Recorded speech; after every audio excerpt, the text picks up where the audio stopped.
it's not only a choice, it's instinct.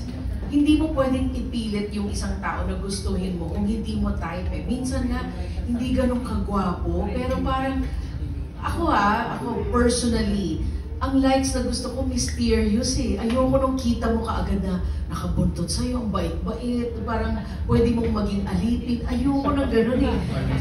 Hindi yung ganun. Gusto ko yung parang yung parang, sino bang likes ng ganun? Yung parang mysterious. Wala akong maisip at the moment. Parang basta nagkaka-crush ako sa gano'n, yung parang malabambu, alam niyo yung gano'n, yung hindi gwapo, pero parang, ano ba to? Ano kaya to? Paano kaya to sa, paano kaya siya sa bed?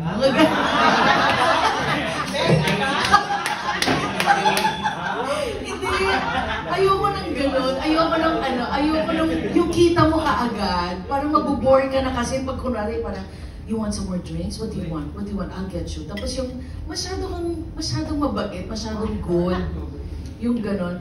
Tapos yun nga, yung kunwari lang yung medyo gusto ko yung, may pagkabakla ako eh. Pag nai-inlove ako, yung gusto ko yung, ako parang ganon, parang, hindi naman kinakwartahan, pero parang ganon, parang kunwari si Ogie Diaz. Okay, hypothetical speaking kunwari magiging jowa ko si Ogie, parang gusto ko siyang, syempre gagastosan niya ako because he's a good provider, pero parang mas gusto ko siyang gastosan, parang ganon. Bakla ka nga.